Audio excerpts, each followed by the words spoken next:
கொஞ்சம் கூட அவனுக்கு மனுஷங்கிற எண்ணமோ மனிதநேயமோ கொஞ்சம் கூட இருந்திருக்க வாய்ப்பே இல்லை.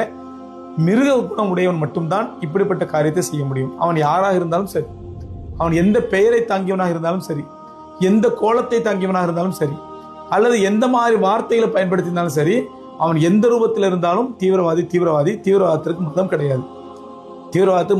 அது இது போன்ற அப்பாவி மக்களை, அதாவது தேனிலவுக்கு சென்ற புதுமண தம்பதிகள், சுற்றுலாவுக்கு குடும்பத்தோடு சென்ற மக்கள், இது போன்ற அப்பாவி மக்களை கொலை செய்த எந்த அயோக்கியனாக இருந்தாலும் சரி, அல்லது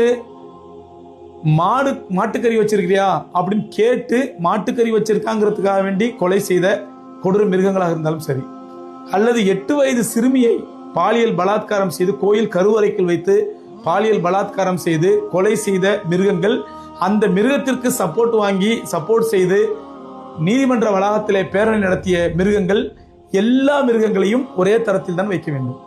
8 வயது சிறுமி ஆசிஃபாவை கொலை செய்த மிருகங்களை அதற்கு ஆதரவு தெரிவித்து செய்தார்களே அந்த மிருகங்களா இருக்கட்டும், அல்லது பல்கிஸ் பானி என்ற பெண்ணை குஜராத்திலே கருவறுத்து கற்பழித்து அது கருவில் உள்ள குழந்தையை எடுத்து பாறையில் அடித்து சாகடித்த அயோக்கிய மிருகங்களாக இருந்தாலும் சரி, அல்லது தற்போது மாட்டுக்கறி வைத்திருக்கிறார் என்பதற்காக, மாட்டுக்கறி சாப்பிடுகிறார் என்பதற்காக தேடி வீட்டினுடைய ஃப்ரிட்ஜை திறந்து பார்த்து, வீட்டுடைய சமையலறை திறந்து பார்த்து கொலை செய்யக்கூடிய வெறிபிடித்த மிருகங்களாக இருந்தாலும் சரி, அல்லது சுற்றுலாவுக்கு சென்ற அப்பாவி மக்களை நீ எந்த மதம் என்று கேட்டு கொள்ளக்கூடிய மிருகங்களாக இருந்தாலும் சரி, அனைத்துமே ஒரே மாதிரி மிருகங்கள் தான். எல்லாமே மிருகங்கள்.